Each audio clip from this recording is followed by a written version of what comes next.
Humidor shop talk. Humidor shop talk. Get ready. Humidor shop talk. Get ready. Humidor shop talk. Sports. Humidor shop talk. Cigars. Humidor shop talk. Get ready. Humidor shop talk. Get ready. Humidor shop talk.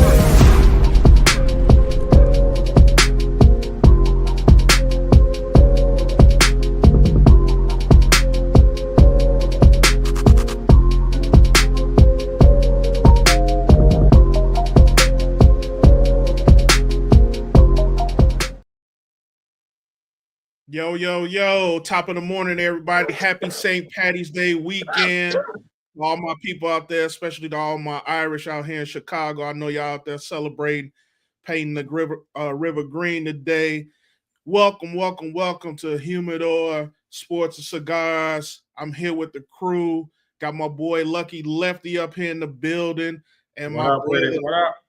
and my brother KDL looking a little too worse for wear, but he's here. What is happening? I'm here, baby. What's happening? He made it. He made it. Yo, we gonna jump right in to the ride.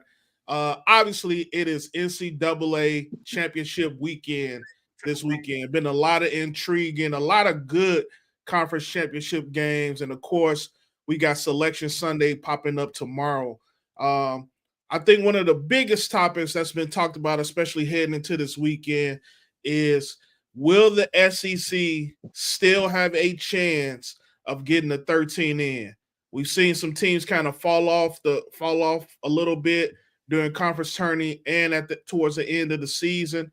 So, fellas, I'm gonna put it out there for y'all, and I'll start off with you, KDL. Do you think the SEC still gonna get 13 in this year?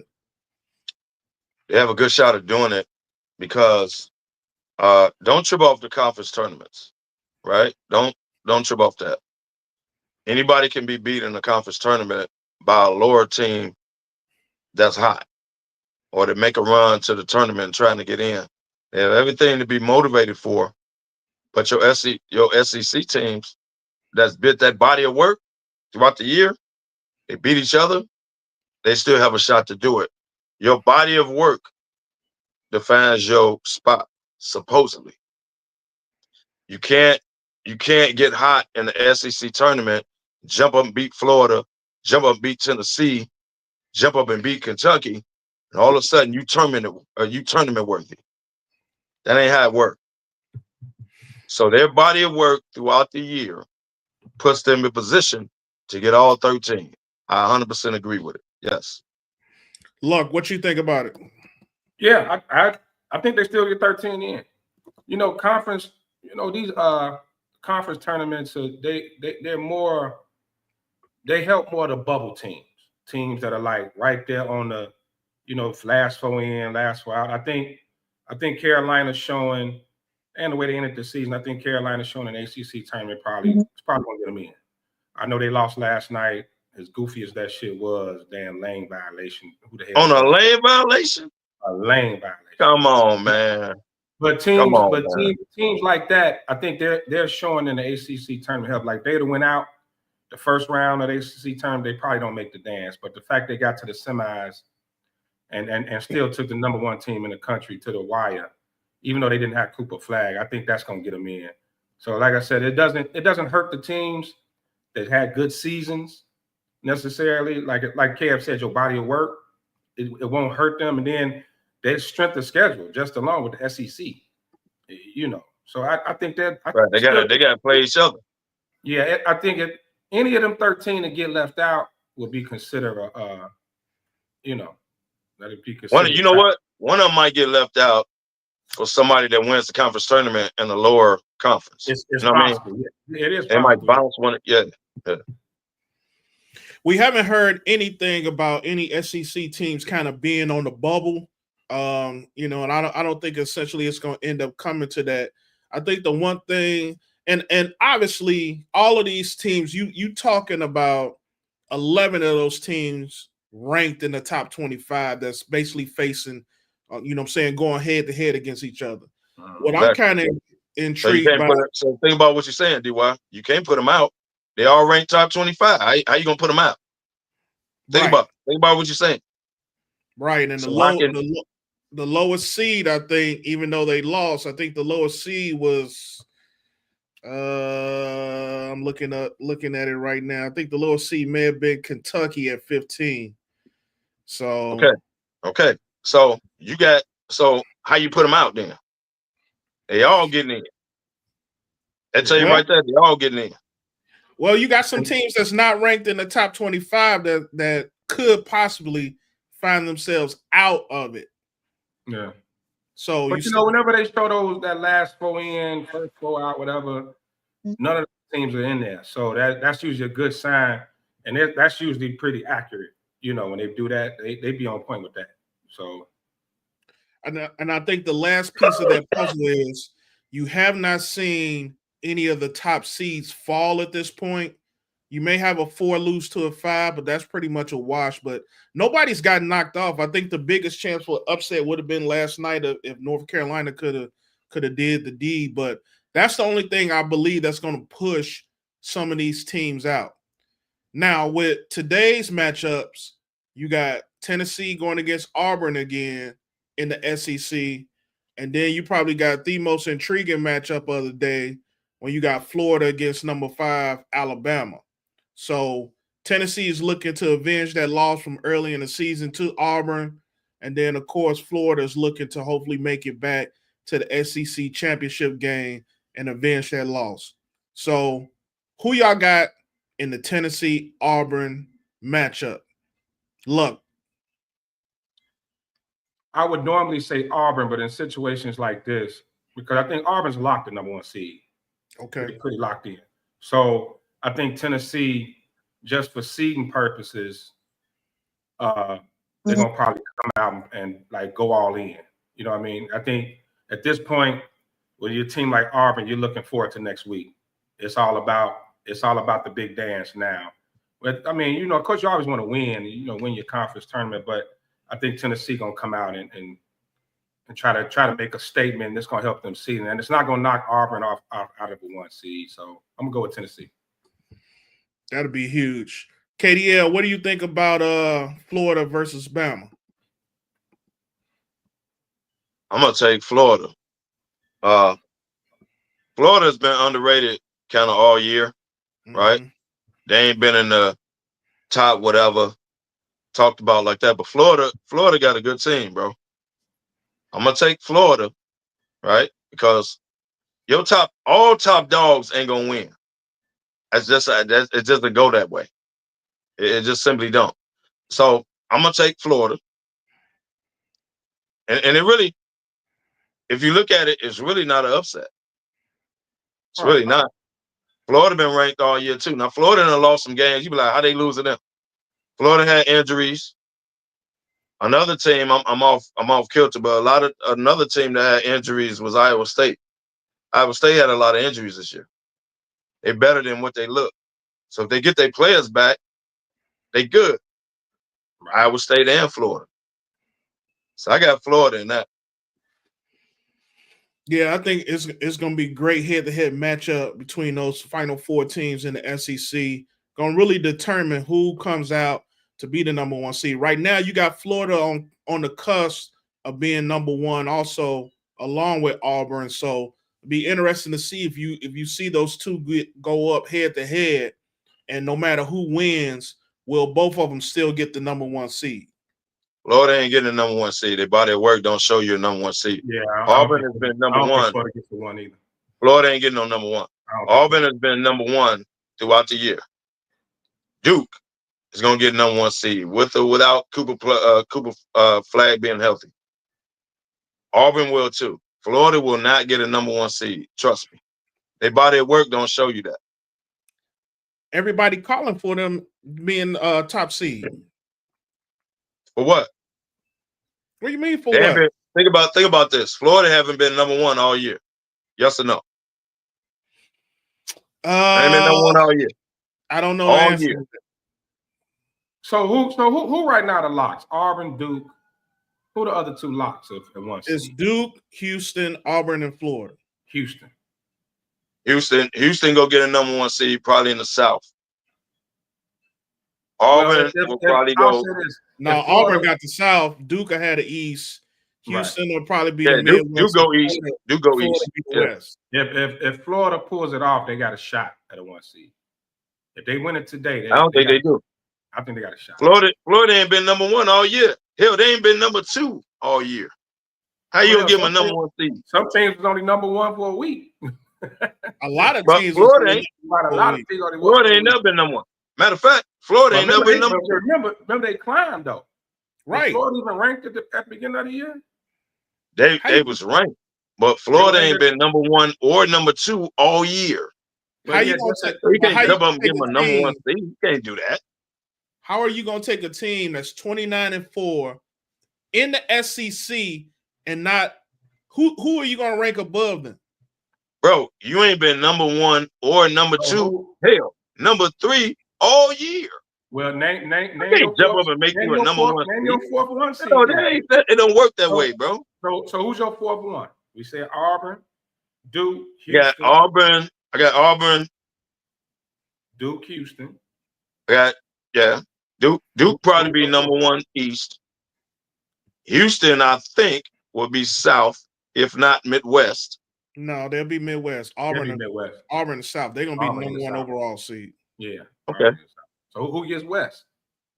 Maybe number 1 overall seed. I'm trying to think of number 4 now. So that means Florida got a chance. The fact you got to think about it. Florida ain't been, bro. You can't look, man. When you get a top 4 seed and you host a region, like you're the number 1 team in the West, you have to be at least have been number 1, number 2, number 3 all year. You've never been there. Number 1. You still ain't gave us another number 1 though.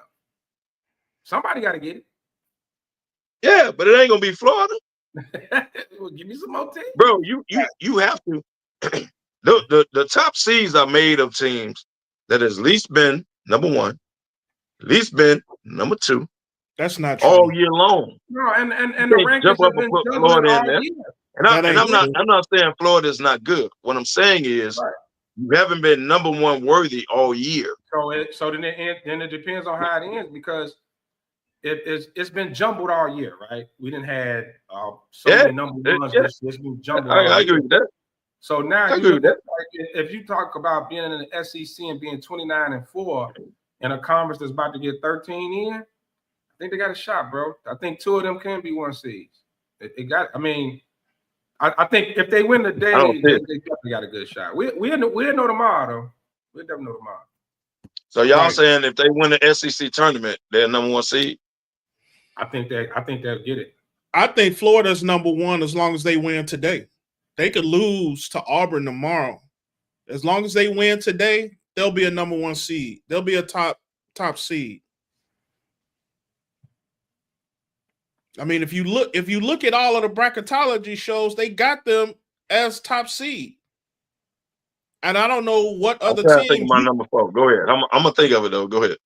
All right. Well, we can circle back. We get a chance. So we talked about the strength and dominance of the SEC. There's also a second tier conference out there, and that's the Big Ten. And they got a lot of teams in here right now. Probably at least 8 teams that got a chance of making it, maybe even 10 teams got a chance of making it in the tournament. But some of those teams are kind of falling, especially with tournament play. Like only 3 ranked teams are remaining in the Final 4 in the Big Ten tournament. So my question out to y'all is there a Big Ten team that you feel has a real chance of winning the NCAA tournament? KDL, you go ahead. If you're gonna pick anybody, you got to pick Michigan State. Yeah. That's the only Big Ten team that got a shot at it. I don't see, like, you go down the list. Michigan is not winning the NCAA tournament. Right. Ohio State is not winning the NCAA tournament. So if you're gonna pick anybody, Iowa, like none of that. Wisconsin will win a couple games and then they buy out. They do it every year. Yep. If you pick anybody this year, gonna go Michigan State. They go the furthest. So Gandy asked if Michigan State get that last spot. Michigan State won. Would they get over Florida? If Michigan State wins the Big Ten, they might give it to them. If they win the Big Ten, they might give it to them. No, if anybody will climb up, they got to win their conference tournament, of course. St. John's will climb up to 4 because they 29. St. John? Yeah, they 29-4. St. John's squad this year too. And they balling. Yeah, they ball. They ball. I watched them the other night. They got a for real squad, and they play defense. So they're gonna be a problem in the tournament. Would you put a Big East team over a Big Ten team? Yeah, if it's St. John's, yeah. So let me throw something out here for you. So you mentioned we talked about the teams that got a good possibility. Let me talk to you about this Michigan team, and they playing today, and we're gonna kind of see what Michigan do today. But this Michigan team, I got a stat line here for you. They got 9 seniors on this team, right? Yep. Okay. They've already been to 2 Sweet 16s. They won a Big Ten title in 2021. They won. They've had 4 seasons of over 10 Big Ten regular season wins. This Michigan team stacked full of veterans, and it's teams like that when you get into the tournament that can become very, very scary. I'm not saying that they could win it all, but I don't feel like you should count out this Michigan team based upon those numbers alone. Oh yeah, Michigan gonna be a problem. Michigan gonna Michigan team wouldn't beat Michigan State. Sweet 16. I can even see Elite 8. Like they can be an issue. That's gonna all come down. That's gonna come down to matchups. It depends on where they fall, what seed. Like they're gonna be Midwest wherever they go. They're gonna be Midwest. Right. So then it's gonna depend on seed. Right. It's gonna depend on where they get seeded. You don't know for sure if they're gonna be Midwest. But what they gonna send them out west? If they go east, they dead. If they go east, they dead. In the West bracket, I don't mean they going out west to go play. You know, they changed that shit where, you know, teams play more regionally, but they could be in different brackets. So it just all depends on the seeding. I think that's what counts more than anything else. But I just caution, you know, I think they got a real chance of making some noise in this tournament. If they run into Michigan State, that's a loss. Well, that'll be for the conference chip. Yeah. They may not end up in the same bracket also. So they won't. Michigan State to go Midwest, East. Right. That's what I'm saying. They may not end up in the same bracket, but Michigan can match up with a lot of teams in this tournament. Like they can be an issue. That's why I said it depends on what region they in. They said Michigan out west. Right. It depends on region and the seeding where they fall, but they can be a problem. If Michigan beats Maryland today, and Maryland's a good team. Mm-hmm. I think Michigan will beat Maryland. And they lose to Michigan State. I still feel like going into the tournament, and depending on how they lose, going into the tournament, that's going to be a scary team to go up against. Yeah. I agree with that. So along those lines, you know, we talked about all of these teams that we feel have a chance to make some noise in the tournament. Do anybody have a dark horse team or a team that they looking to make a tournament run? And I'll start off with this. I got my eye on 2 teams to make a deep tournament run. Number 1 is that St. John's team. They're sitting at number 6 right now. Could easily be a 2 seed in any bracket. Will be a 2 seed in any bracket. And it'll give a lot of teams a lot of problems. I watched them beat the brakes off of Marquette the other night. I think this team is very, very scary going into the tournament. Well coached too. And very well coached. My dark horse is Tennessee. I want to see where they get matched up at. Probably put them in the South. But I want to see where they get matched up with my dark horse, Tennessee. Tennessee got a legit shot. Definitely.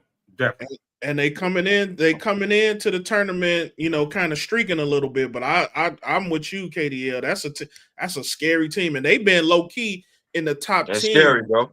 For the majority of the season. Oh yeah. Yeah, I like. They were number one, and then as soon as they got number one, they lost on Big Monday. Yeah, I like both y'all picks, but I'm with D. I'm gonna lean towards St. John's, even though I do like Tennessee too, and because St. John's is, I think what it is they don't get the TV time. They kind of flying the radar of their conference, not as in this media spotlight. But man, that's a good squad, man. Every time I saw them play this year, they look good and they're well coached. So, but St. John's going east, y'all know that. But for the sake of it, just to have a different team in the dark horse, hell, why not Michigan? I mean, just what you put out there, the seniors, they've been to the tournament, they've been there, they know what it takes. So just as a dark horse, what I mean? I don't trust them. Just as a dark horse, and like I said prior, depending on where they fall. It depends on where they fall. You'll look up, and they could be an Elite 8 type squad. Yeah. I don't. They're good, but I don't fall, bro. You know how this go. You know how this they go. Good. They good, depending on where they fall, wherever their matchup is. But I don't trust them like that. You know what I mean? They're a good team. Mm-hmm. But I ain't finna. My brackets ain't moving because of Michigan. Let me just say that. Keep an eye on them today. They play at 2:30 today. Keep an eye on them today. Take a look. Watch that game today and see what I've seen them play. I don't know. I've seen them play. You can't guarantee anything when we talking about teams that make a tournament run. It don't necessarily have to be a team that's gonna go to the Final Four, but maybe a team that could stretch it out to the Elite 8. I'm gonna throw 3 more teams out there for you. 30-3 right now. Drake. They 7-1 versus top 100 in the NCAA. Watch out for Drake. And if they run into Michigan State, goodbye. Another team is Bradley. Bradley's sitting at 26-8, and they 2-2 versus top 50. So those are teams, and then you got VCU at 26-6. Those are teams with strong conference records, strong records versus top 100 or top 50, and they thriving as they go into the end of the year. And they senior heavy too, right? All 3 of them. That Drake team. Usually those small schools, usually they are senior heavy, and you learn about them as the tournament goes on. Right. This dude done got 1,000 points at the school. Right. This dude done been the leading scorer in the conference. Like, you learn about them as the tournament goes on. That happens every year. Absolutely. All right. So we obviously got our dark horse picks. Keep an eye on conference tournament games this weekend, and then I know we'll all be tuned in tomorrow for Selection Sunday. So we're going to go ahead and move forward. Let's jump into a little bit of NFL right now and talk about NFL free agency. What a whirlwind of a week it's been. And I thought last week was kind of the culmination of all of this. And obviously we heard the news about all the moves that the Bears made. We'll start with that. Start with our Chicago Bears, and they, of course, made the biggest splashes coming into free agency, signing the center that we all were looking for with Drew Dahlman. We made our trades for Jackson and Tunney, and then picking up Grady Jarrett from the Atlanta Falcons at like the last minute. Ryan Poles got cut. As soon as he got released. And Ryan Poles mentioned this during his press conference. He said he looked at social media that morning and saw it and immediately began making phone calls. So, look, I'm going to go to you. Did the Bears win the offseason for the second year in a row with these moves? Yeah, they did. And I think But I think that what they just did this week was like the icing on the cake. You know, I've been in a lot of a lot of groups and having a lot of conversations. I think the biggest win was Ben Johnson and the coaching staff.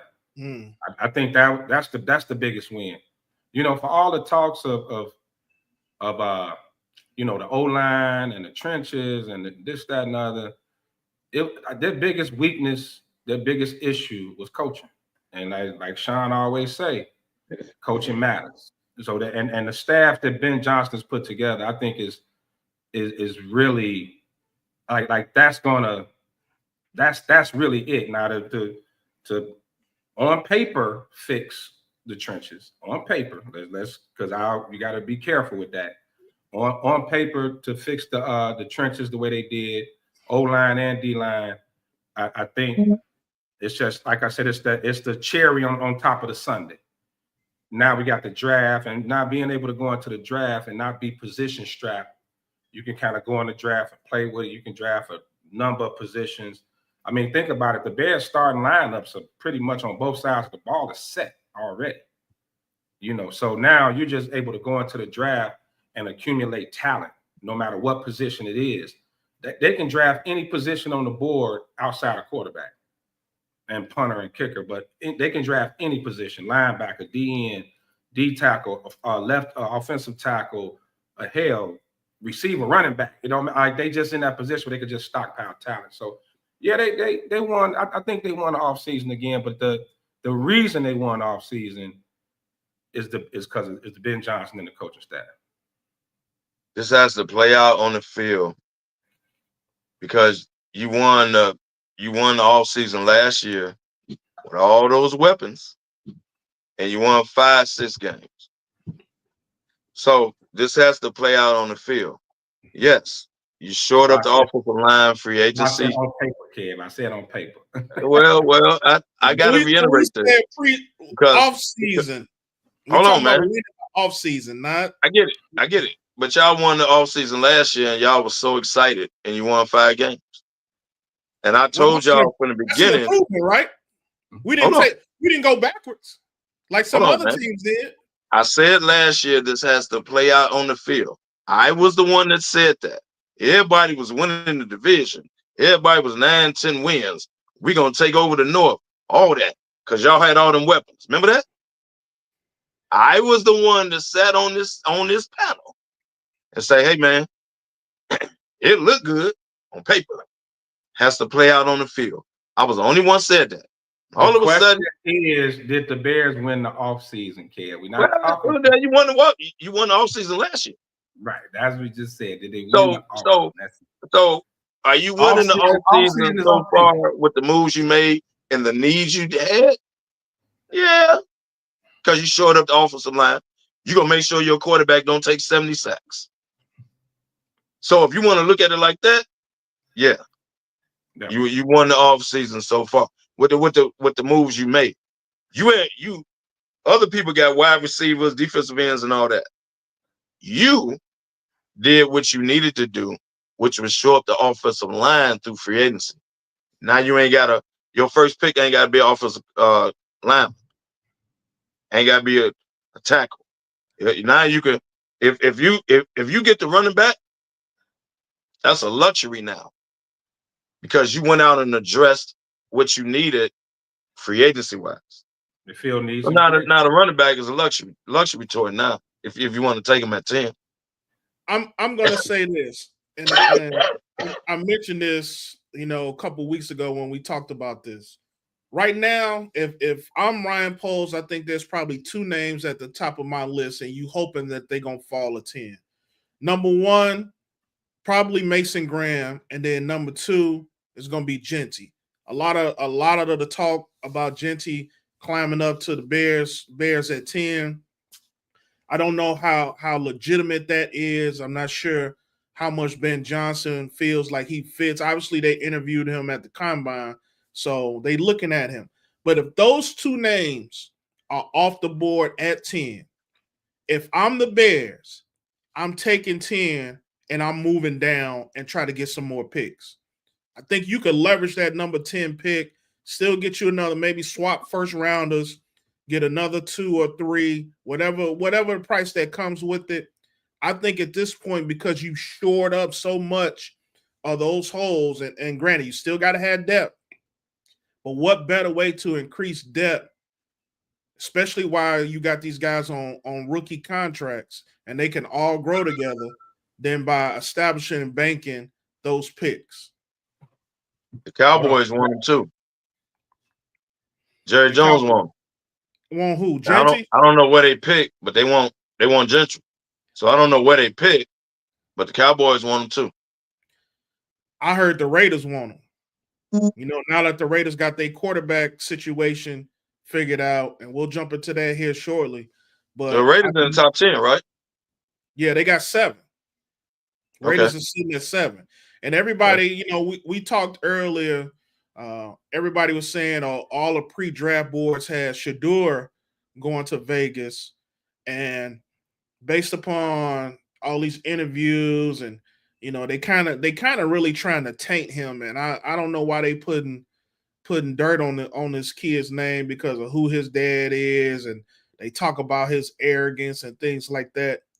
When you look at him and you look at him on that field, it's not about all of that. And you obviously want somebody, especially the quarterback, to have a little bit of that cockiness. You cannot have a guy to come up in and not be ready to take on that role of leading an NFL team. So the Raiders still don't know what direction they're going to go in. They obviously got their quarterback situation straight now. They may look to draft a quarterback later, but I think Gino is just there, dog. He's just there. I got to take on Shedeur. I got to take on Shedeur. Gino is just there as a bridge quarterback for whoever they draft. Gino is going to groom them. They ain't got their quarterback straight. Gino is just there. It could be more conspiracy. I think a lot of people, a lot of teams, there's already questions with his arm and things like that. And I think the fact that, you know, the league is kind of gearing more towards these athletic, dual threat quarterbacks who can run. And Shedeur isn't a runner. He's a pocket passer, right? He's a pure pocket passer. There's some questions of his arm strength, but I think it goes as far as Deion. I think some teams don't want to deal with the circus. Some teams, and it's not saying Deion did nothing wrong, just a persona. And you know, when you take him, you take Shedeur, you taking Deion and the media circus that comes with it. And I don't think some teams want to deal with it. And I will say, man, I only heard one other commentator kind of mention it. If you look at the combine, man, he came off a little like, you know, he in there with the hat broke off. He like, yeah, I thought he was drunk personally, but you know, he just came off a little too like, yeah, you know, because you chains on, you know what I mean? And that scares a lot of teams, man. I think that could have scared a team that probably had him there. Because you notice the Raiders went out and got Gino after that. Now, and it's also, I think it's some people that may some teams that may feel like he's not a day one star. Right? He's a talent, but it may help him to sit behind a Geno Smith type for a year. So I agree with you, Kev. He's not Geno's not the future, but I just don't know how they feel about Shedeur. And I think a lot of teams are very skeptical because for next year's quarterback class, well, I think they're saying it could be 5 first rounders. So, you know, I don't think nobody wants to end up like Carolina when they jumped the gun and Bryce Young, and then the next year you had, you know, Caleb Jayden and all these cats come out. So, but I think some of it is his dad. Some of it is his dad, and rightfully so. But yeah, he come off arrogant, right? But I shouldn't have to go to the combine and throw because you see me play. See me play for 2 years. You got all the tape in the world you want on me. You could tell me I hold the ball too long, I take too many sacks. I could tell you it's the offensive line. Either way, I showed you I got talent, right? I don't have to come here. I'll do interviews, right? But I'm Deion Sanders' son. So, yeah, I'm going to come in a little arrogant. Yeah, I'm going to come in hat to the back, whatever, because I'm Deion Sanders' son. And I might not be the best quarterback coming out, but I'm one of them. No, Go down and listen, name 5 quarterbacks better than me coming out this year. No. But it's also considered, considered a weak. I might not be your number one class. It's considered a weak quarterback. Yeah. Oh, well, I agree with that. I might not be your number one pick, right? I'm not a surefire number one pick. I'm one of them. So let me ask you, does he fall out of the top 10? He might. He might. So I told y'all this all year that he wasn't a surefire nothing. I told y'all, and y'all was man, the Giants got to take him. The Giants got to take him. No, they don't, because they ain't impressed with him, and neither is the league. I told y'all this all year. Will he get drafted first round? Yes. Is he a surefire top 3, top 5? No. I told y'all this. I said, DY, what's that? Wait, hold on. Go ahead. What you said, DY? So here's my thing about him falling out of the first round. You still got teams out there that are looking to solidify, quarterback position. You still got Cleveland, you still got Tennessee, you still have the Giants, and possibly, well, I don't think New Orleans is going to draft no quarterback. So you got 3 or 4 teams in that top 10 that's still looking for quarterbacks. Obviously, he is one of the top 3 quarterbacks. I push back a little bit on the whole Deion thing and being a distraction or the circus that comes along with it. Because let me tell you something. Wow. When the draft comes and it's that time of year, what's Deion going to be doing? It's going to be spring ball time in Colorado. Getting ready for Colorado, right? He gonna be engaged and getting his team ready. He's watching his son. Don't do that. Right. Don't think he ain't gonna be around. Don't do that. Yeah. And he'll be working behind the scenes. But I push back against the whole circus. He's not gonna be like LeVar Ball doing interviews like, yeah, my son this. No, he gonna do his stuff from afar. Is my point. It's not gonna be as circus like I think as everybody put it. And the second piece of that puzzle is he ain't the number one pick. He's not the best quarterback that's coming out this year. Right. So I think I agree with that. I think a lot of that skepticism has been unwarranted on him. And I think it's also creating a chip on his shoulder. And I'm hoping he can use that to manifest into something great when he comes into the league. All I'm hoping for is all good things, and I hope he get to the right franchise. I think Deion's greatest impact is going to be what franchise he goes to and what they're going to end up doing, because this might turn out to be the stepping stone for Deion to come back to the NFL, depending on where he's drafted. So kind of keep that in mind too. So you don't think Deion is going to have an influence on where he go? So based on what you just said, you think Deion is going to let it play out, and then wherever he go, Deion comes in at that. Is that your thoughts? I think Deion has only clicked up with a few of these teams that are looking for quarterbacks. Like I don't see him in his ties to Cleveland right now, but Las Vegas, possibly New York, yeah, I could easily see him. Maybe even Tennessee.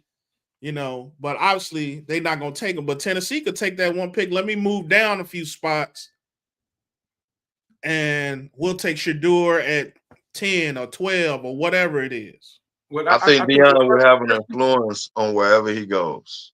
I think the first thing you have to do Deion will be a huge influence wherever he goes. I think with somebody like Shedeur, he needs to go somewhere, where they have a quarterback developer, offensive-minded head coach. Somebody that he can actually develop under. Because like I said, I don't think he's a day one starter and is going to come in and light it up. So, example, let's put it all together. Like we were saying, open the door for Deion to coach again. The Raiders, Pete Carroll's 70-something years old. He's not going to be coaching long. Then you got Geno there.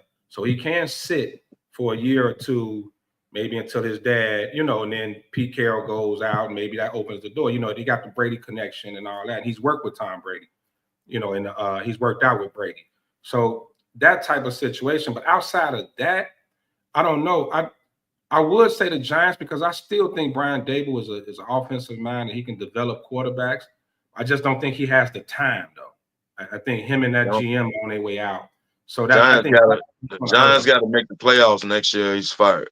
Yeah, but the problem is, you bring in a rookie quarterback which means you're probably not going to be that good. I mean, we know the Jayden Daniels and the CJ Stroud should have just happened, but that's far and few between. So I don't know if bringing him in is that going to buy Dable and the GM a little time. I don't think it is. So it's not.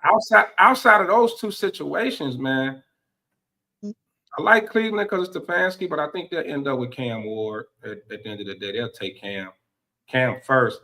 I'm just looking at the top 10 and just how it falls. I just don't know where Shador would be the best situation for him. And I know that's what Dion wants too. And he's going to have. Well, he's not. But you said it though. He's not a day one starter. Right. I don't think he's a day one starter. So I think all in all, the way you got to look at it is the right fit for wherever he gonna go. And it's good we kind of brought this up because as we continue on and discuss free agency, let's talk a little bit about the quarterback merry-go-round, the quarterback shuffle, as I like to call it, that's been going on here, and seeing where the remaining chips are gonna fall. So you had Sam Darnold finally signed a contract, decides to go to Seattle, get back with his old offensive coordinator, and see if he can do some things there. And he got his payday, which was somewhat well deserved. And then we just talked about Geno leaving Seattle and going to Las Vegas, reuniting with Pete Carroll. And then the other chip to fall, Justin Fields, finally getting the opportunity to be the man over in New York. Got some weapons over there too. Not sure how the organization is going to treat him or the media for that fact.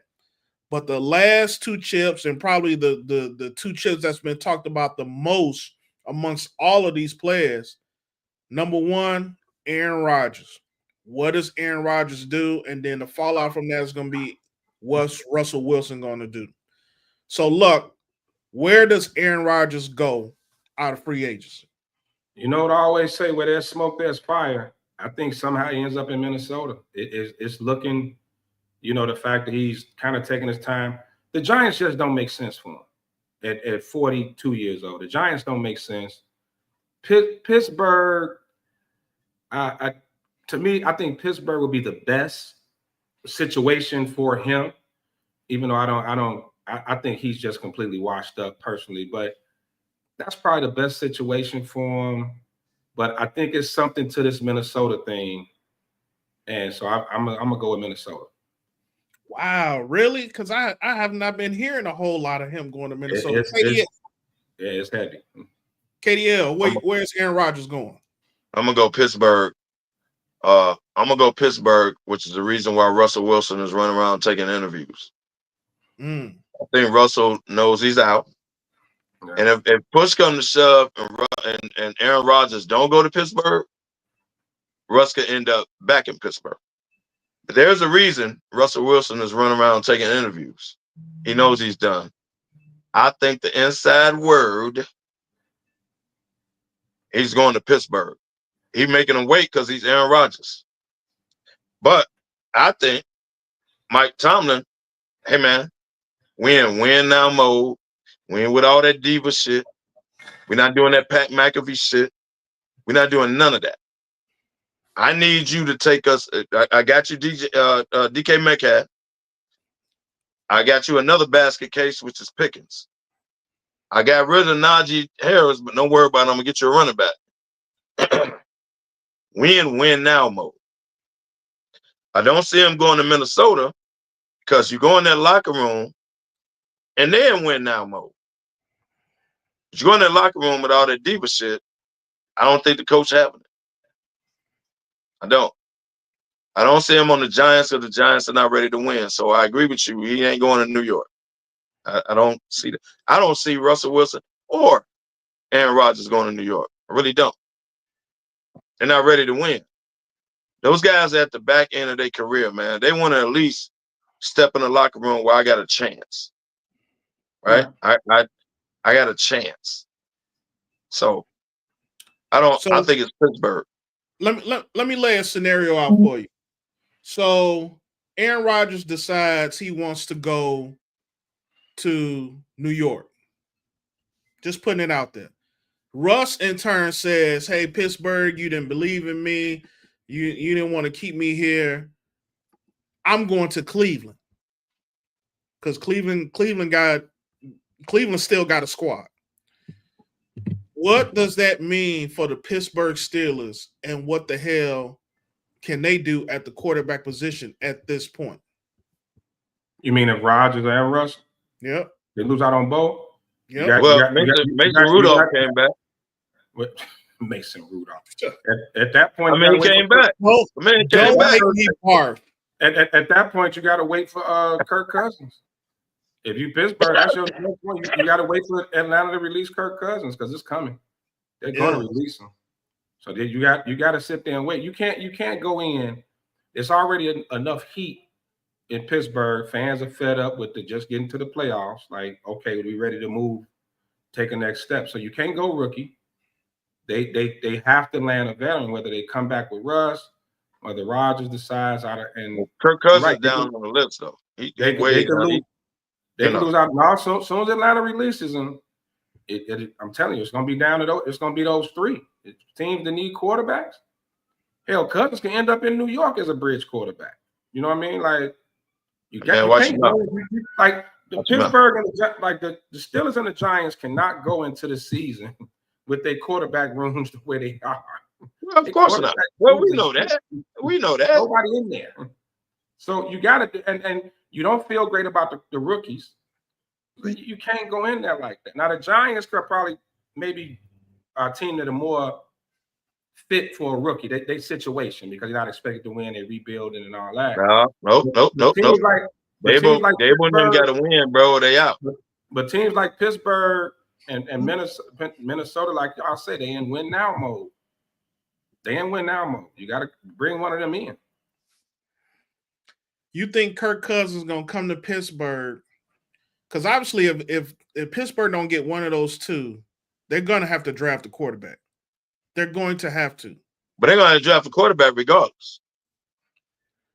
You don't have to draft a quarterback in the first round. Right. People look at when you draft a quarterback that it has to be first round, and it doesn't. You don't have to do that. Yeah. The teams that need quarterbacks, you don't necessarily have to use your first pick to get said quarterback. As long as you draft a quarterback in the draft, you good. It doesn't have to be your first pick. But who's gonna be the bridge? But if you Pittsburgh and you in that division, right, with Baltimore, Cincinnati, and Cleveland, you in that division, fans getting a little itchy. They gotta go free agency. They gotta go free agency. But it's dried up. Who's out there? Well, whoever they draft gonna be better than what they had. Look, man, you're right. We don't know what's gonna happen because Aaron Rodgers and Russell Wilson needs to get somewhere, and then I guarantee you, quarterback's gonna pop up out of nowhere. So that domino has to fall first, and then you'll see. Oh, well, damn! I didn't know he was a free agent. Damn! I didn't know he got cut. Damn! I didn't know. And the dominoes will start to fall. So, what I mean, Carson Wentz, he out there. Well, I'm just saying, all these recycled quarterbacks is out there, but their names not being mentioned because Aaron Rodgers and Russell Wilson is at the forefront. I don't know who else out watch there. Watch Aaron Rodgers sign. Watch quarterback. Dalton signed back with Carolina. Andy Dalton, who's the rest of his career as a bridge quarterback, he already signed. Oh, he there for mentorship. Right. So I don't know who's out there. There really ain't nobody else left out there. I mean, every name you can think of: Jacoby Brissett to Arizona, Josh Dobbs to New England, Mac Jones to the Niners, Garoppolo to the Rams, Kenny Pickett to the Browns, Zach Wilson to Miami, Daniel Jones to the Colts, and then of course Justin to New York. So it's either Kirk Cousins or bust if the scenario plays out. But here's something I find very interesting as we talked a little bit earlier about the Shador. If those teams at the top we think best fits for him and they decide not to draft him, could he fall? If he falls to 21 at Pittsburgh, do they take that shot? Because you put him with Tomlin under Dion's guidance or whatever you want to call it. Dion will be with that. Yeah. Would that be a possible marriage made in heaven for Shador? Definitely. Yeah. Pittsburgh has the defense. They got a hell of a defense. They're gonna always have that. They got a hell of a defense. If he falls to 21, yeah. It's gotta be a great situation for him. So if you Pittsburgh, you go ahead and pull that trigger. Oh, definitely. But I think you would still need a veteran at least for a year. Yeah, I would still pull Cousins. Yeah, no. He's not starting. Don't get me wrong. Right. Yeah. Right. Yeah, but you take him before the season over.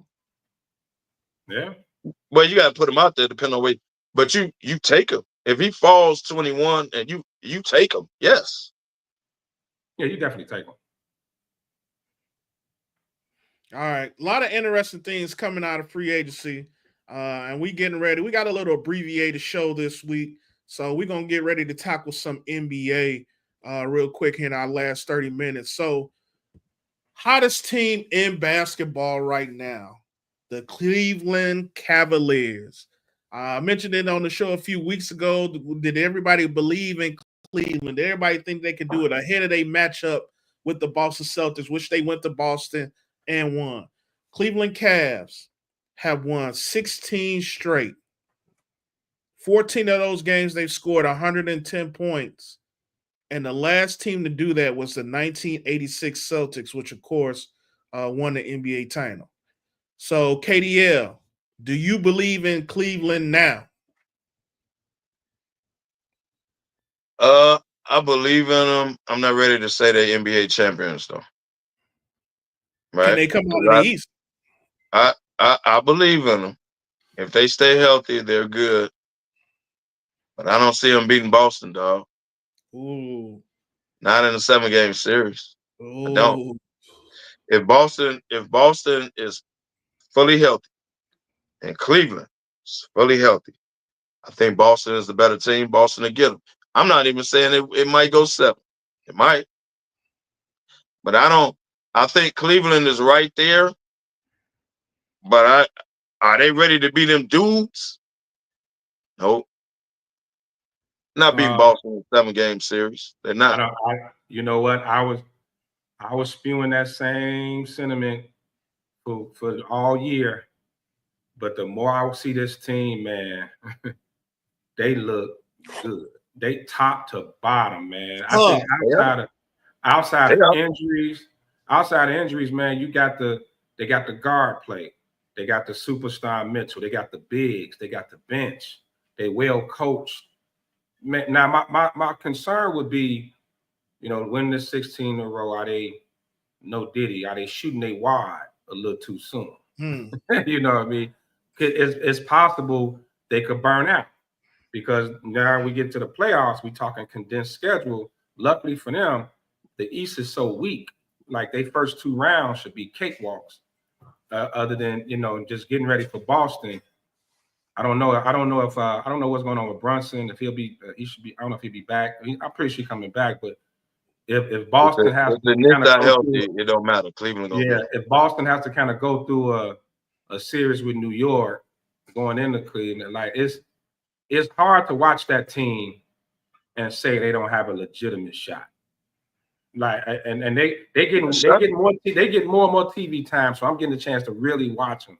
They have not lost since they picked up DeAndre Hunter. And he's still getting acclimated. And they picked up DeAndre Hunter just to guard Tatum and Brown. You know that, right? Yeah. Whoever hot, you guard. But I mean, man, I can't honestly say they can't beat Boston in 7. I was saying that before, but I'm changing my tune, man. I'm gonna say it. I'm changing my tune. Boston better not come out there all cocky. I'll tell you that much. They better not go into that series cocky, thinking we the champs, we can turn it on anytime. I agree with that. it's gonna be a battle. But I just don't think top to bottom, healthy wise, if Boston, Porzingis puts them over the top, man. That's the icing on the cake. And I don't think Cleveland can overcome that. On a best day, Porzingis it'll ain't go played 7. 5 straight games all year. Shit. But that's why they rest. You know Porzingis' body cannot take a playoff schedule. But that's why they resting him for the playoff. Porzingis missed here and there games, right? Out of nowhere. They're doing that once you ready for the end of April on. I ain't counting them out. I don't think Cleveland can overcome that, bro. They're good, but Boston healthy plus Porzingis puts them over the top. It's a matchup. They better than good. That's a squad. Cleveland has the best home record right now, sitting at the number 1 seed in the East, 8.5 games ahead of Boston. They 30-4 at home. So obviously having that home court advantage means something going into the playoffs. You think Boston can't go to Cleveland and win? Boston can go anywhere and win. I will never count the defending champs out. Boston has done it. They are battle-proven team. I just feel like we not giving Cleveland enough credit for the things that they've done. And we've seen this before. Oklahoma City's a perfect example. Team that go through and kill through the regular season. Go spectacular record, MVP candidate. Get to the playoffs and it's out in the second round. So we've seen this before.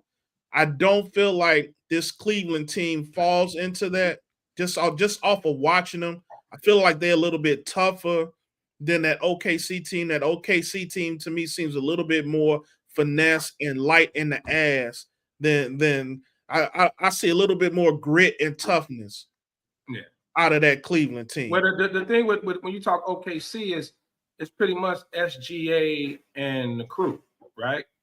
Like if he's off any day, they don't have a shot.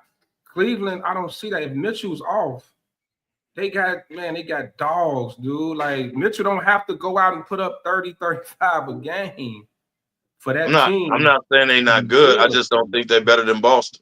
Right. That's all. No, I'm just comparing to like how you're saying with OKC. And then OKC is going to have tougher matchups because they're going to run into Denver. They're going to run the Lakers, Golden State. They're going to run into veteran team. And look at Minnesota's up and coming. Minnesota's pushing again. They starting to look good again. They getting healthy. Got Gobert back. So they definitely would have a tough something. That Cleveland team. I don't see no weaknesses, man. I don't see no weaknesses in no positions. Bench, no. I just don't see no weaknesses in that squad. Well, before we shift to the Western Conference, I have to mention, Boston 7-3 in their last 10. They getting ready here in the final stretches. It's easy to believe, and I know they pretty much locked in at 2. It ain't no point of them trying to make a run to catch Cleveland. So obviously you're gonna see going into the playoffs, Boston kind of getting their players healthy. You talked about Porzingis and him getting some time off. You may kind of see Tatum off a game, Brown off a game, getting ready for this second playoff push. And obviously, going to the finals last year, those games kind of wear you down a little bit during this time of year. So obviously they're gonna kind of take their foot off the gas a little bit. Do you know who the second hottest team in the East is? And it's not Boston. After Cleveland? It's Indiana, ain't it? Nope. Detroit. Nope. It is your Chicago Bulls. Yeah, the Bulls on the street. We talked about. No, it's your Chicago Bulls. Oh well, excuse me. Can't even think. I forgot you Our Chicago Bulls, baby. Yes. I forgot you remoting in from Montana or some shit like that. Well, don't worry about it. You say your. Chicago Bulls have won 4 straight. We talked about them a couple weeks ago. I put the question out, y'all, who's gonna make the play-in? Who make the playoffs from the play-in? And all 3 of those teams, Miami's lost 6 in a row. Let's see, Orlando's 3-7 in their last 10 games. You know, Atlanta's the only team that's still kind of holding tight. So keep an eye out. Keep an eye out. I start back watching the Bulls. Yeah. Low key, like obviously we're not gonna tank for this pick. So let me see what these You need to. And we guard heavy. I get it, but they're a little bit entertaining to watch right now, especially Giddy, Buzelis, and then Kobe. Man, Kobe White ascension right now. But Giddy, how long is Giddy out? I think it's only a few games. Okay. I think it's only a few games. Well, first of all, how you found the channel? That's number one. And number two, do you realize that since the play-in started, the Bulls play Atlanta every year in the play-in? Mm-hmm. Y'all realize that? I mean, Atlanta gonna lose. The Bulls are that team you don't want to see in a one game because they play hard. Damn straight. I mean, they play hard. They play hard. That's all. That's credit to Billy Donovan. Like you could want to tank all you want, but those guys go out there and they play hard. So you know, it's to me, it's still NBA hell because they not bad enough to get a top pick, especially in this year's draft where you got some game changes, and they're not good enough to contend. So you just kind of stuck in that play in, maybe get an 8th seed or a 7th seed. You kind of just stuck, you know. Yeah. And you stuck playing Atlanta every year. You and Atlanta in the same position every year. Now that should be an eye opener. Like, you know what? How we keep ending up 9 and 10 every year? Yeah. Not 7 and 8. 9 and 10 every year. It is an eye opener, but it's only eye opener to us as passionate fans who want to see this team and know what this team was capable of in previous years. But you know, regardless of all of that, they are what they are. They obviously aiming for whatever it is they aiming for. It's not a championship, but they aiming to remain, what they aiming for, to remain relevant and keep butts in the seat, which they obviously doing. But not relevant. But they become entertaining to watch again. I didn't watch no Bulls games, none this year, until maybe the last 2 weeks. Hey, Sean, don't forget about it probably took you all year to find the channel. Falling too, baby. I got direct TV, so I get every game. You got YouTube TV. So, all right, moving on to the West before we finish off. Unfortunately, gotta bring this up. Lakers on the skid right now. Obviously, with 4 starters out, they lost 4 games in a row. Last night, they put forth a valiant effort. Austin Reeves with 37, 13, and 8 against Denver in Denver. Had a chance to tie the game up at the end, and Fluky Stokes threw that pass halfway across the court. Guys stole it. They actually put a better effort up than I thought they would. I thought they was going to get blown out last night. And it's one thing I want to mention about this team is they don't give up. Despite not having, you know what I'm saying, three of their best players out, you know what I'm saying, and 4 starters out. Let's call it what it is. Actually, they missed 4 starters last night. Let's call it what it is. But I'm just saying 3 of their best players. So regardless of what it is, they still put up some grit. I feel like they need to do everything they can, and they slid a few spots. They was 3 a week and a half ago. Now they down to 5. They was 2. They were 2. They were all up to 2. Okay, at 2. But I don't think they can fall into that play-in and make that extra games that's got to be played. I think they got to stay within that 1 through 6 spot going into the playoffs. So, yes. Look, how do you see this the story being told for the Lakers for the rest of the season? I think they get up to 4. They go into the playoffs healthy and make a run. I mean, when they healthy, the way Redick has them playing defense, LeBron looked like he's on a mission for whatever reason. He just looked like he turned the clock back even more this season. and Luka's starting to look like Luka. You know what I mean? Luka's starting to look like that dude again. So you can't count them out. If they got Luka and LeBron, you can't count them out. I think people are discrediting the loss of Rui. Rui's been out for a minute. He got hurt in that Knicks game. Rui's been out for a minute. Rui is big for them because he can guard bigs. You know, he's a finisher. He can put some points on the board. He's huge. Jackson Hayes, of course, they don't have size as is. So I think missing them, I think even without LeBron, if they'd have had Rui and Jackson Hayes, they may not be on this 4 or 5 game losing streak. So I think they're going. I still got them Western Conference Finals at the minimum. You talk about 7 games, going 7 against Luka and LeBron. I don't know. Yeah, I mean, I totally agree with you. I just think they got to get healthy quick because the last thing you want to do is get these guys back and they got to ramp themselves back up as you head into the playoffs. Now, granted, we a month away from the NBA playoffs, but I think they chose the right time of year to try to say, all right, you know, let me get LeBron. You hurt your groin bones and take these games. I saw LeBron last night at Bryce high school game, high-fiving them because they won the championship. I'm like, you need to be in a parabolic chamber or some shit like that. But obviously, the man know how to take care of himself and his body. And then, like you said, I think Rui was big for his versatility. Jackson, he was starting to come on, especially when Luka got there, because he could find ways to get him the ball that nobody else been able to do. Yeah. So I think that's been big. And I think Luka at this point, you know, he kind of came in to LA hurt as it was. I'm hoping this offseason he takes some time, and I hope LeBron can get him on the right track of taking care of that body. Like you may have to start drinking Michelob Ultras instead of those IPAs, you know, and take it easy a little bit. You ain't got Mike Finley that's snatching the beer out of his hand either. No, but you do have LeBron there. LeBron said, "Hey, come on, drink. I drink wine after every game. Drink this instead of that beer." So hopefully LeBron can put him on.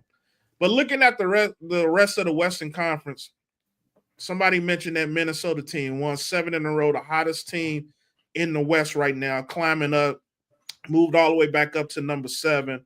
You, of course, got Golden State, who's won 6 in a row and played themselves out of the play-in at the moment at number 6. And then Houston starting to get back on their winning ways with 5 in a row. They've moved all the way up to the 3 seed. And then, of course, you know, you got Memphis sandwiched in between there. So out of those top 6 teams, or out of those 4 teams I just mentioned, do you feel like any one of those teams have a shot at the Western Conference chip? Minnesota, Golden State, Houston, Memphis. Do they got a shot of dethroning Denver for that Western Conference title? Well, you got to say Golden State. Got to go with Golden State. I mean, we still ain't got playoff Jimmy yet. You know, he seems to be fitting in well. They playing with confidence. I mean, they winning even with Steph isn't shooting well. You know, they look like they got their groove back, and just that they battle tested. You know, those vets there, they definitely battle tested. So out of that group, I would have to go with Golden State. Kev, you jumped off for a minute. Out of these 4 teams, who do you think got a chance of making it to the Western Conference Finals? You got Minnesota, who's won 7 in a row. Golden State won 6 in a row. Houston won 5 in a row, or Memphis. Do any one of those teams got a shot of making it to the Western Conference Finals? I would say Denver. I didn't mention Denver. No, you ain't mentioned Denver. Out of those 4. I don't see Golden State making it because at the end of the day, their size gonna hurt them. If Golden State runs into Denver, they out of there. Memphis, maybe. I don't think Houston is ready. Like, they're good, but when they run into vets in the playoff series, I don't think they're ready. Give me Memphis. Okay. Out of those 4, give me Memphis. I think I'm going to take Minnesota, and because of what they did last year in the playoffs, I know Ant always plays with that chip on his shoulder, and they playing a lot better right now. Out of those teams, I don't think Golden State has the size, but playoff Jimmy is the X factor. Houston, like you said, too young. Hopefully they can do something in the playoffs, at least make it to the second round to show that they starting to climb that ladder. And then you got Memphis, which is kind of a wild card because this was a team 2 years ago when none of us counted them out. You know, we was looking at Memphis ahead of Minnesota. Like Memphis with Ja, that's the next team to come out of the West. So now you got a healthy Ja back. You got some of these starters that was out for that year. So they're all back. If they remain healthy, they could definitely make a run. But I feel like Minnesota's getting hot at the right time. And if they stay healthy, I feel like they got a legitimate chance. And the summer gonna let you down, bro. Oh, damn. They're gonna let you down, dog. I think the problem with teams like Minnesota and Memphis, though, when you run up against those teams that have those veteran leaders like the Stephs and the LeBrons and the Jokers, because Minnesota can implode at any time. Memphis too, and they don't have that guy on their roster that can reel it in. I get it. Ja is the best player, and Ant is the best player on Minnesota. I get it, but when it's like when shit's unraveling, they don't have that guy that could be like, hey, slow down. Let's pull this shit together. So I think that's what hurts them when you looking at them having to match up with the Lakers or the Nuggets, you know. So that's my only question with them. So you don't think a year after making the Western Conference Finals, Minnesota, that they've learned there's been some growth from that team, and even with Ja being out for a year and watching everybody else? I do not. Have you seen Minnesota play this year? Yeah, we watched them. It looked like they learned anything from being in the Western Conference Finals. Now here we are in March next year. Do it look like they learned anything? I think now they're getting to that point because you saw what they've done in the last 2 weeks. I think you're seeing a little bit more now, and they understand, you know, kind of teetering with that play in and being legit in the playoffs. Is a position that I don't feel like they believe that they belong there or want to stay there. So my expectation for them is to continue to be, you know what I'm saying, that team that's rising. They 8-2. They 8-2 in their last 10. State being 9-1 in their last 10. If they had cat this year, I would give them a shot. So we'll see how that goes. We'll see who comes out of the West. I mean, we obviously going into March Madness, but we also have April Madness, a playoff time with the NBA, which is another very exciting time as we go up in here to the spring. It is. All right, so we've reached, you know, that time in the show, one of my favorite points of times in the show, trivia time. All right, so I got a couple good ones up here for y'all. So Steph Curry just hit his 4,000 3-point shot. And he just passed he passed Ray Allen back in 2021. And Ray Allen was at 2974. So about 1,000, a little bit more than 1,000 3-pointers in that time frame. So can you name for me the top 10 all-time 3-point shooters in NBA history? And I'm gonna give you a little bit of hint. Most of them was from 2000 and forward, with the exception of maybe one person, maybe two.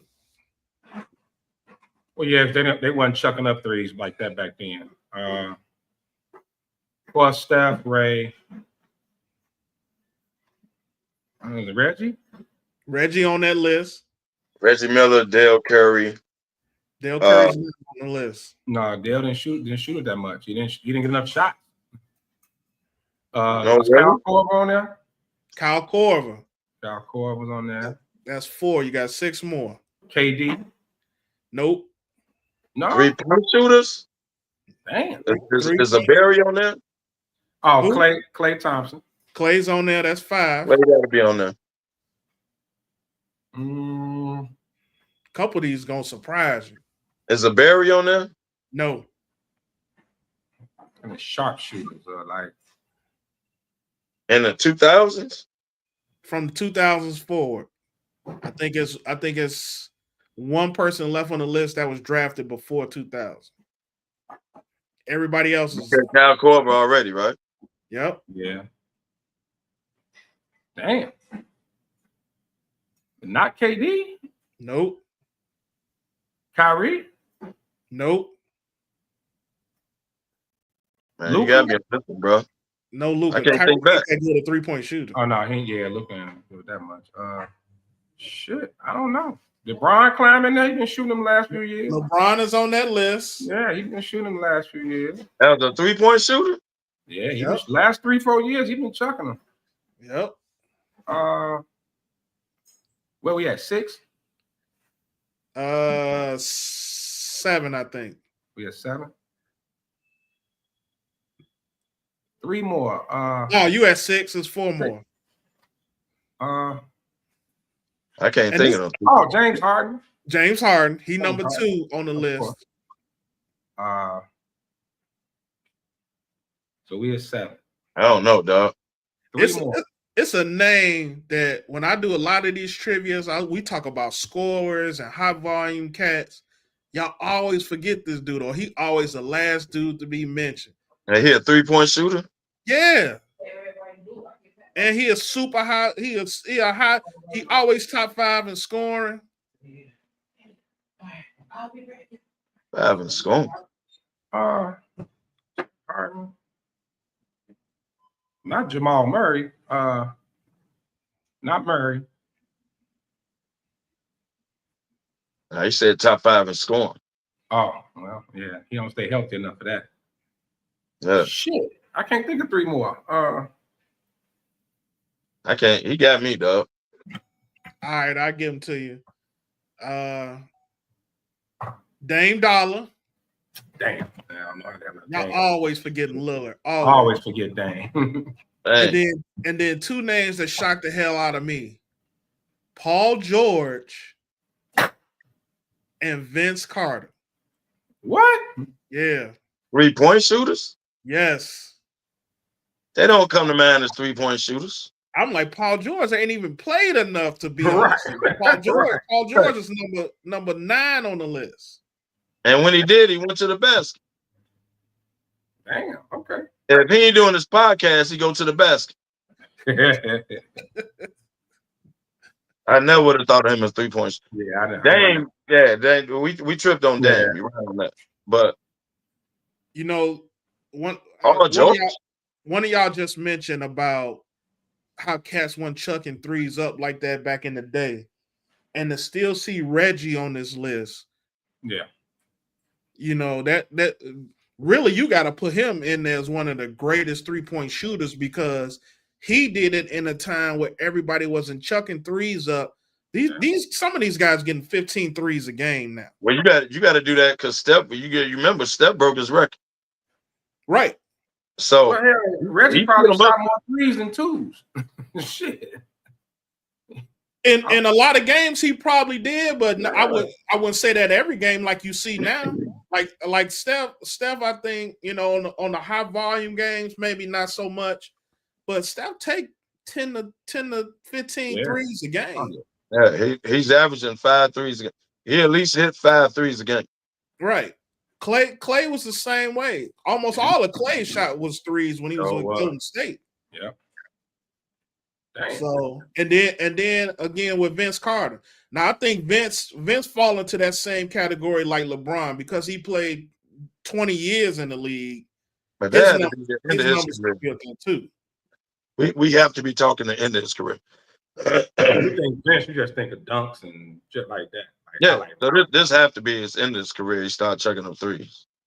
Yeah, Vince wasn't no 3-point shooter. He had to been shooting them at some time. Got to be the end of his career. High volume. He might not have been high volume, but he was a 3-point shooter. All right, I got one. Let's see, we got about 10 minutes or less. I got one last trivia for you guys. Another top 10 list. All right, so Steph Curry, along with those 4,000 threes, also scored 25,000 points with the same team. Can you name the other 9 players to score 25,000 points with the same team? Kobe Bryant. Kobe, Dwayne Wade. Kobe. Dirk Nowitzki. Not Dwayne Wade. Dirk. Kobe. Vince Carter. Nope. No. Of course, Mike. No, of course, MJ. Of course, Mike. Yeah, Mike. The big fundamental. Tim Duncan. Tim Duncan, yep. Tim Duncan got to be on there.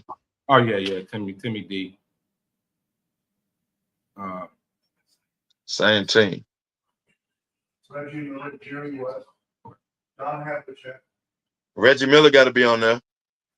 Reggie on there. I'm thinking longevity. Elijah Wan. Ronnie helping me cheat. And Ronnie definitely cheating. Elijah Wan, yep. Ewing? Not Ewing. Pastor Ewing on there? No. West? Jerry West. Where we at? Got how many we got? 2 more to go. Same team. Kevin Garnett? John Havlicek? Havlicek. You said the mailman? Ain't on there for Minnesota? Mailman is the last one. Of course, Karl Malone. Yeah. Karl Malone. Yep. So 25,000 points with one team. You just got to think of shit. Who played the majority of their career all with the same? I mean, you got. Yeah, I was thinking longevity. Yeah. I don't think it's one player on here that played with a different team. Everybody on here played with the same team their entire career. All right, we got about 8 minutes left. I'll give you one last. We only got about 3. 3 minutes? Yeah. That's cool. This will be a quick one. So only 2 players in the last 40 years. Only 2 players have recorded over 30 points in more than 40 games. They've had over 30 points in more than 40 games. Who are the 2 players? LeBron and Kobe. Never. Luka. No. Kobe not on there? No. 30 points in 40 games? In 40 plus games, yeah. 40 plus on? Kobe Bryant got to be on there. He's not. Steph? I mean, you gotta dilute the list. It gotta be more cats in the 2000s because everybody wasn't averaging 30, wasn't putting up 30, 40 points back then like that. You got a diluted liver. Kevin Durant? No. Oh, well then I don't know what your list talking about. Oh, Shea? SGA? This motherfucker looking up all this shit. I ain't looking at nothing. I'm on the top of the dome. I ain't talking about you. I'm talking about Ronnie. So SGA. Ronnie got Google. Yep. He Googled everything. Giannis? No. Michael? 30 points. Hold on. What was the question? 30 points and what? Hey man, tell him to stay off the show. Y'all back to doing the show? What's up, Brick? Yeah, we finishing up. He said it. He just said it. Ronnie just said it. What? Mike. Yeah. Yeah, Mike. I want to bring my bag. Mike and SGA. Yeah. Oh well, come on, man. I'm thinking of the top scorers in like the 2000s. I'm going back. He averaged 37 points a game at one point. He averaged 37 points. Not in the 2000s though. He said the 2000s. No, this ain't the last 40 years. I said the last 40 years. 40 years. Last 40 years. He's going back to 85 and when Mike was a rookie of the year. Well, we said Mike and Kobe, he shut it down. No, I said Kobe and LeBron. Yeah, said Kobe and LeBron. Because I thought Mike too. I'm like, no one said Mike. That would have been my first thought. Yeah. My first thought was Kobe. Anytime you see 30+ points, you got to think Mike. You got to. Instantly. But you got to think Kobe too. Nah, because Kobe, I think only averaged 30 points like once. I don't think he did it more than once. Yeah, I think his career average is only like 24. Yeah, SGA. Kobe? Yeah, SGA been doing shit. SGA averaging like 31, right? 31, 32 right now. Yeah. So, all right, y'all. Great show. Appreciate everybody that tuned in. Appreciate everybody that left comments and stuff today. I know it's an abbreviated show, but obviously another great show. So, sending off with some parting shots. KDL, parting shot. Thank everybody for tuning in. I'm on fumes, as you can see, but I made it. Hey, today, man, we got Sand Party Debrief tonight at Water Limon, 6:00. Be there. We got Danielle's party going on. Well, it's about to start at 1:00 at Platinum today. Cigar Community. She got Antoine, which I was with Antoine last night, to be honest. Antoine is there today, and so is Farley. But you Farley fans, you house heads, Farley is at Platinum today. The party is 1 to 7. It's Danielle's. Well, it's her birthday celebration. The St. Patrick's Day too. Y'all come on out and have a good time. All right, look. Yeah, man, I'll be remiss, man. We got to put some smoke in the air for my girl, Dr. Stephanie Brown, passed away this week. So may she rest in paradise, her and her family. You know, Smoke Community, we got y'all back. So definitely going to be missed. Hey, thanks for tuning in. Kev already told y'all what today is, St. Patrick's weekend. Y'all be careful out there. You know, do what you do, but do it responsibly. That includes Mr. Fumes up there, Kevin Loud. So. He need to find a responsible Gatorade bottle. Right. And a water. So yeah, that's all Friday, man. Friday blackout adult hooky day. Come on through. Y'all already know if you've never been to a blackout, it's an all-day thing. Rep your college team edition, man. Whether it's your alumni or just your favorite college team. So we're gonna have cash prizes, raffles, food trucks. It's an all-day thing starting at 10 a.m. So come hang out with us. And last but not least, I got to give a shout out to my boy Lex. The Break Cigars bought me their new stick. It will be featured on the show in a couple of weeks. So y'all check that out, man. And man, make sure you all support the Breaks. That's it. Cool. Again, like I said, appreciate everybody for tuning in today. Like KDL mentioned, got a lot of events going on today. Go out, support the cigar community in Danielle at Platinum with Farley and DJ Antoine. Tonight, you got Diva Leaf, Sandy. Her birthday going to be off the chain. You also got some more house legends in the house. Hula Mahone going to be there. You also got Andre Hatchett coming and do back-to-backs. He was there, tore the house down, closed it down till like 3 in the morning last week. I don't know how he did it. And then you got yours truly to come in. I'm going to do my little thing. And then check me out. If you out and about in the city tomorrow, St. Patty's Day, pregame, Red Pepper. I'll be there from 1 to 6. Doors open at 12. Come out and show some love, and we're going to have a good time. As we always say. Where's Red Pepper? Let them know. Red Pepper is 87th and 87th and off I want to say off King Drive, but no, it ain't that far off. It's 428 East 87. 428 East 87. That's literally about 5 minutes off the highway, off 94. So come on through, come show some love, come have some drinks. My girl Kim Mays, shout out to her. She gonna be doing her thing, working the bar, her and her people up there. So come through, show some love. So as we end this show every single week, let y'all know whether it's smoke, there's fella, and a bunch of alcohol.